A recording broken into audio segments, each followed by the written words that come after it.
அம்பானி நானாகிறேன். இந்த இன்ப மகாராஜ பெற்ற புது ரோஜ எலிசபெத் ராணியின் பேத்தியே. தாயே தாயே மகளன வந்தாய், தந்தை சிந்தை நலமுற வந்தாய்.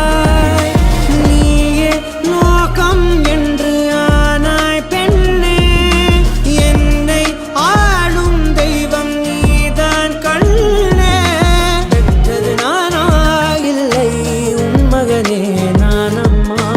தாயே தாயே மகளன வந்தாய், தந்தை சிந்தை நலமுற வந்தாய்.